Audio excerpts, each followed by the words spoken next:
आज की सबसे चिंताजनक खबर चीन से आ रही है, जहां कम्युनिस्ट पार्टी के सबसे बड़े अधिवेशन की शुरुआत पहली बार भारत के जिक्र से हुई है। और इस अधिवेशन में कम्युनिस्ट पार्टी के तमाम डेलीगेट्स को 2020 में हुई गलवान की हिंसक झड़प का एक वीडियो क्लिप दिखाया गया, जो कि एक बहुत खतरनाक बात है। और इस वीडियो में पीएलए का ये कमांडर भी दिखाई दे रहा था। इस पूरे घटनाक्रम से दो बातें समझ में आती हैं। पहली बात, इससे यह पता चलता है कि चीन के राष्ट्रपति शी जिनपिंग गलवान के हिंसक संघर्ष को बिल्कुल नहीं भूले हैं और वो इसे किसी भी तरह एक नैरेटिव के रूप में जिंदा रखना चाहते हैं। दूसरी बात यह कि शी जिनपिंग अपने देश के लोगों को नकली राष्ट्रवाद की तरफ आकर्षित करना चाहते हैं और इसीलिए उन्होंने अपने इस घायल सैनिक को गलवान की घटना का पोस्टर बॉय बना दिया है। पहली बात, चीन की सेना को इतना आधुनिक बनाया जाएगा कि वो भविष्य में कोई भी युद्ध कम से कम समय में जीत सके। दूसरा, सेना तक रसद पहुंचाने की क्षमता बढ़ाई जाएगी और इसके तहत सीमा के पास नई और चौड़ी सड़कें बनेंगी और ऊंचे पहाड़ी इलाकों में हवाई पट्टियां विकसित की जाएगी। यानी बॉर्डर पर चीन जबरदस्त तरीके से अपना इंफ्रास्ट्रक्चर तैयार करेगा, जो अभी भारत के पास नहीं है। तीसरा, जॉइंट ऑपरेशंस के लिए कमांड सिस्टम में सुधार किया जाएगा। चौथा, लोकल वॉर्स यानी स्थानीय युद्ध और सीमा विवाद को चीन अपनी नीतियों के तहत ही जीतेगा। और पांचवा, ये सभी लक्ष्य 2027 तक पूरे किए जाएंगे, यानी 5 साल में वो ये लक्ष्य पूरे करना चाहता है। असल में शी जिनपिंग की अपनी जो छवि है अपने देश में, चीन में, उसे भी गलवान की वजह से काफी नुकसान पहुंचा है।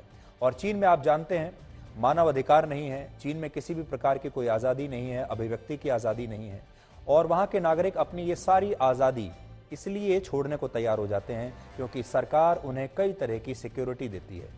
अब हम आपको एक नई महाभारत की कथा सुनाते हैं। यह राजनीति की महाभारत है जो आम आदमी पार्टी और भारतीय जनता पार्टी के बीच आजकल चल रही है। यह महाभारत लड़ी तो दिल्ली में जा रही है, लेकिन निशाने पर गुजरात है। गुजरात के राजपाट के लिए यह महाभारत हो रही है। आज दिल्ली में इस युद्ध का नया चरण शुरू हुआ जब मनीष सिसोदिया को सीबीआई ने पूछताछ के लिए बुला लिया।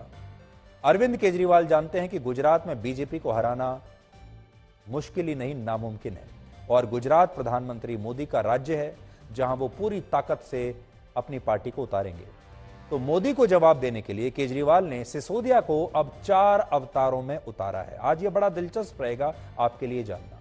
और इस 4 in 1 यानी 4 अवतारों वाले हाइब्रिड सिसोदिया में महात्मा गांधी का रूप है, भगत सिंह का रूप है, महाराणा प्रताप का रूप है और हॉलीवुड के सुपर हीरो कैप्टन अमेरिका का भी रूप आपको नजर आएगा। आम आदमी पार्टी को लगता है कि इन 4 अवतारों की पावर्स के सामने सीबीआई और बीजेपी टिक नहीं पाएगी। अब पहले यह समझ लीजिए कि ये 4 अवतार वाली थ्योरी असल में कहां से आई। मनीष सिसोदिया को सीबीआई ने दिल्ली में कथित शराब घोटाले के बारे में पूछताछ के लिए बुलाया, लेकिन केजरीवाल ने ट्वीट करके केंद्र सरकार के खिलाफ अपनी लड़ाई को एक दूसरा स्वतंत्रता संघर्ष बता दिया। उन्होंने ऐसा बताने की कोशिश की कि वो तो आजादी की लड़ाई लड़ रहे हैं। उन्होंने मनीष सिसोदिया और सत्येंद्र जैन की तुलना शहीद भगत सिंह से कर दी। भगत सिंह के काम करने के तरीके से भले ही महात्मा गांधी सहमत नहीं थे, लेकिन इस 4 in 1 अवतार के साथ सिसोदिया आज पूछताछ से पहले राजघाट चले गए। आम आदमी पार्टी के साथियों के साथ उन्होंने राजघाट पर महात्मा गांधी को श्रद्धांजलि देकर उनके आदर्शों को याद किया।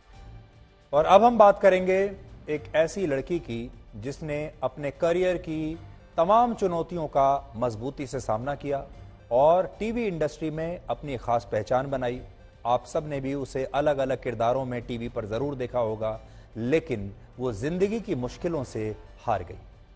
मशहूर टीवी एक्ट्रेस वैशाली ठक्कर की आत्महत्या के बाद अब सवाल उठ रहा है कि एक साधारण से परिवार की लड़की एक शख्स की ब्लैकमेलिंग का शिकार होकर खुदकुशी के लिए आखिर मजबूर क्यों हो गई। वैशाली ने अप्रैल 2021 में केनिया के एक सर्जन से सगाई कर ली थी। लॉकडाउन के दौरान दोनों की मुलाकात एक मैट्रिमोनियल वेबसाइट पर हुई, लेकिन एक ही महीने के बाद यह रिश्ता टूट गया और आरोप है कि सगाई तोड़वाने के पीछे भी इसी व्यक्ति राहुल का हाथ था। और इस बार 20 अक्टूबर को वैशाली की शादी होनी थी। अमेरिका के एक सॉफ्टवेयर इंजीनियर के साथ उसका रिश्ता पक्का हो चुका था, 15 अक्टूबर को उन लोगों को यानी लड़के के परिवार को इंदौर आना था, लेकिन जब वो 16 अक्टूबर तक नहीं आए तो वैशाली को ऐसा लगा कि राहुल ने इस बार भी उसका ये रिश्ता तोड़वा दिया। इसके बाद वैशाली परेशान हो गई और उसने खुदकुशी कर ली। बड़ी बात है कि चकाचौंध के पीछे एक अंधेरा भी होता है।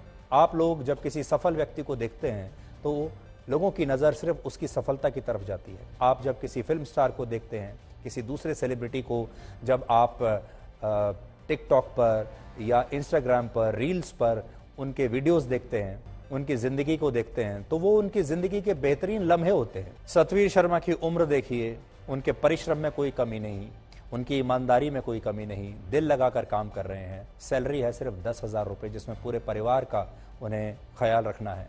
और उनके साथ ये अपमान होता है और स्वाभिमान को इस तरह से ठेस पहुंचाई जाती है। खुशी इस बात की है कि मेरा स्वाभिमान का जो ये अभियान है, यह आज देश के कोने कोने तक पहुंच रहा है और लोग अपने सुझाव हमें लगातार भेज रहे हैं, अपने वीडियोस बनाकर भेज रहे हैं। इससे पहले कभी भी इतनी बड़ी संख्या में किसी मुहिम के साथ लोग जुड़े नहीं हैं जब वो लगातार अपने वीडियो संदेश इस तरह से भेज रहे हैं।